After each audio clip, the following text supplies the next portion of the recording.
we had massive issues in Michigan with a lot of the people who wanted to be on the ballot in Michigan. Now, Tudor Dixon ended up being the nominee. I spent a lot of time up in Michigan and was talking to people about this. But they had a bunch of people that they thought were going to be leading Republican contenders for governor that weren't able to get these signatures validated. It just seems like it's messy, doesn't it? I mean, when you're talking about almost 200,000 signatures being rejected, you're almost to the point now where whatever ballot measure you're trying to advocate for needs to get twice as many as the minimum number in order to feel like you even have a chance to get on the ballot itself. And getting Gascon out in LA is something that cuts across partisan lines in a substantial way.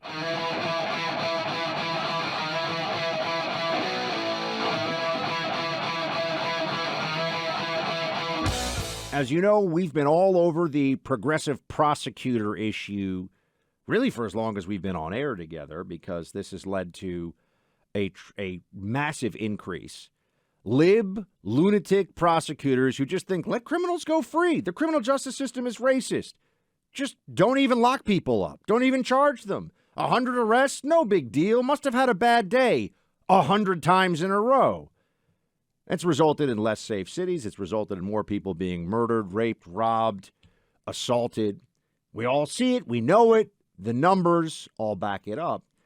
And some of the worst offenders in the progressive prosecutor pantheon are the former now DA of San Francisco, Chesa Boudin, Alvin Bragg in New York City, Kim Foxx in Chicago, and Gascon of Los Angeles. Now, there is a recall effort underway, has been a recall effort, I have to say, underway to get rid of Gascon in Los Angeles after the successful recall effort to get rid of Boudin in San Francisco. And unfortunately, the recall effort has hit a little snag. Clay, there's so much going on here. This is so interesting, isn't it? To get a recall measure on the ballot for the upcoming election, you needed to have 500 for the petition. This is from the LA registrar, county registrar, 566,857 signatures. Now, they had over 700,000 signatures to recall Gascon. But we just find out today that only 520,050 signatures were found to be valid. 195,783 signatures they have said are invalid. Now, this is, and I've seen the reasons. There's all kinds of stuff, and we can get into some of what the basis is for, alleged basis for removing these signatures may be. But Clay, a lot of people are pointing to something right now. It's really interesting. What percentage of mail-in ballots in the 2020 election were rejected in Los Angeles County? Less than 1%. Basically none. What percentage of signatures to get this Gascon recall on the ballot were rejected? Almost 30%. It's about mathematically a 60x when you add it all up. For every one signature from a mail-in ballot or from a mail-in ballot in general, for every one that was rejected in 2020, 60 signatures were rejected in the Gascon effort. I have a feeling at best here they decided to get a whole lot more strict with the rules when it was their guy who wanted the strict rules. Yeah, and also the idea of a written recall effort feels really antiquated to me in a modern era, right? Where you're sitting and looking at every signature.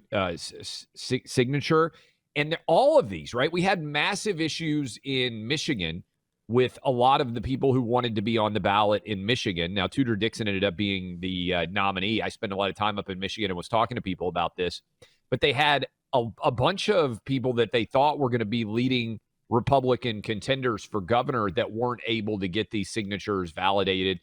It just seems like it's messy, doesn't it? I mean, when you're talking about almost 200,000 signatures being rejected, you're almost to the point now where whatever ballot measure you're trying to advocate for needs to get twice as many as the minimum number in order to feel like you even have a chance to get on the ballot itself.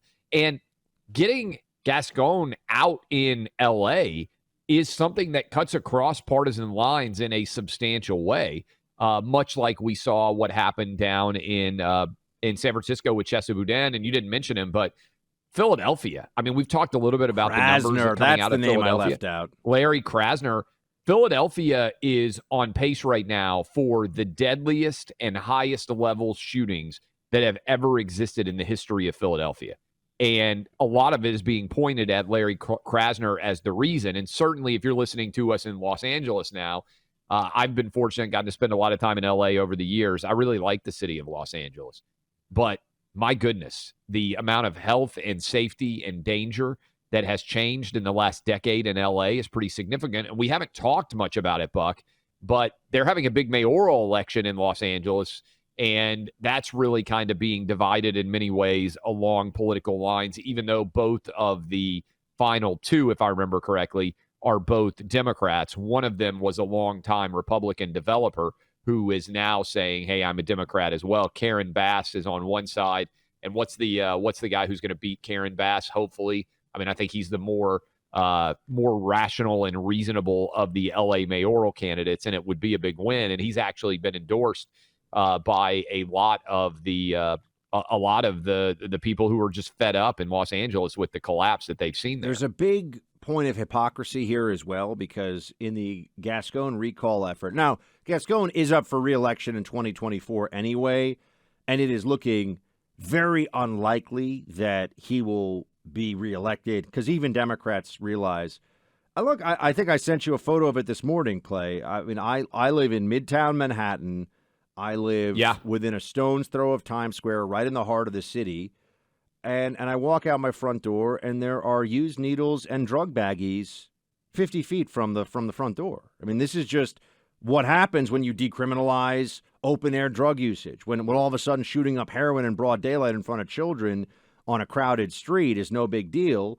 You see a lot more of it, right? And when you don't prosecute people that are gang members and have multiple felonies already on their record, you don't give them a stiff sentence, they end up shooting somebody. And that's what's happened in Krasner's Philadelphia. There were 12 people who were shot Friday night alone in Philadelphia. And I know people say, well, some weekends there's 30 or 40 shot in Chicago. Well, it's one night, and Philly is a fraction the size of Chicago. Philadelphia is going to end up having one of the highest murder rates in the entire country. And it all coincides with commie lunatic Krasner being the prosecutor, who comes in and just says, prosecuting criminals feels racist to me, which, by the way, that sentiment, I would argue, is completely racist. Insane, right? Because what you're effectively, what you're claiming with all of this is that the disparate impact of prosecution, somehow you never take into effect the disparate impact on the communities where this violence is occurring. Are you going to side with the 99% of minorities who are law-abiding, or the 1% in certain communities who are not law-abiding, right? But for Krasner, it's an easy decision. He's made that decision, and this is what we see. We see it spiraling out of control. Well, let me clear this up, too. L.A. mayor race is going to come down to Rick Caruso, who is a former developer, billionaire, and former Republican, and he's going up against Karen Bass. So that's the decision that L.A. is going to have to make. To your point on Philadelphia and the allegations Larry Krasner would toss out that policing is racist, I think you destroy that argument with one analogy. And I think it's a good one that I would encourage everybody out there my men and women violent to deploy. Thing? Yeah, it's true. As soon as you ask somebody, say, okay, it's racist, because 50% of people who are going to be being arrested for violent crime are black, and they only represent 12% of the population, whatever it is. Say, okay, 97% of the people that are being arrested for violent crime in America regularly, certainly well over 90% in every community, you know what they are? Male. Is it sexist that police waging war on men by arresting men wildly higher percentages than their percentage of population? If you took the left-wing view on this, the what's the word for it? Misogyny is hating women. It's what's the word for hating men? I'm blanking on right now. Someone I don't even Google know. that one for me. It's so rarely used. There is a word, and I think it's andro something or other. I'm forgetting right now. But anyway, if you took the left-wing argument about criminal justice and race to apply it to gender, what you'd go through all the same iterations. You'd say there are so many men who are in prison for crimes they didn't commit, and women get off for murders all the time. This is what is often said, right? And they would say misandry or misandry. I'm not sure how you misandry pronounce was it. like close. Yeah. Okay. Yes. Okay. Yeah. And there are so many men who are in prison who are innocent, and beyond that, we should just let a lot of men who are murderers out of prison, because clearly it can't be true that there are more men committing murders than women. Therefore, let's just empty out the prison population of murderers and see what happens. That is the argument that the left has engaged in, just with race instead of gender involved. And, you see this playing out with Krasner, you see this playing out with Gascon. But just another thing, Clay, on the process, the recall process, and how, here, they're saying things like, I pulled this up so I could see exactly the reasons they got rid of a lot, folks. Almost 200,000 signatures found to be invalid, right? Not registered, max number of times signed, different address, 32,000. That's close to being the margin. You know there were thousands of people who voted in the wrong county in Georgia in the 2020 election, and their votes were counted, and they don't seem to care. Molly Hemingway over at the Federalist has done excellent work on this. They just figure, well, they basically should count because people's votes should count, so we're just going to ignore the rules. Notice the left becomes hyper-focused on ways to use integrity laws about elections or anything else when it's to their advantage. And when it's not to their advantage, those laws are racist. Yeah. And it's systemic racism, not just racism, systemic racism. So I would ask all of you out there, the next time you hear, maybe it's your kids, maybe it's your grandkids, arguing the criminal justice system is systemically racist, just sit them down and say, is it also systemically sexist? And then walk through that argument with them and see what their reaction is. Because a lot of times when people play the systemic racism card, they expect, because there is a fear in you're racist if you question anything that has to do with systemic racism allegations, just say, yeah, you know what? In addition to being systemically racist, I think our criminal justice system is systemically sexist because men are overwhelmingly going to prison and it's not fair. And just see what the reaction is. Why are police so sexist? Why are they consistently arresting men and not arresting women? And in order to balance things out in society, should we just arrest fewer men for violent crimes? Should we just, look, it's not fair. Clearly, men aren't just committing more violent crimes than women, the argument goes. So we should just arrest fewer men for violent crimes. This is the argument laid bare for everybody. So there you go. And what happens when you do that, by the way? There's more crime. What a shock.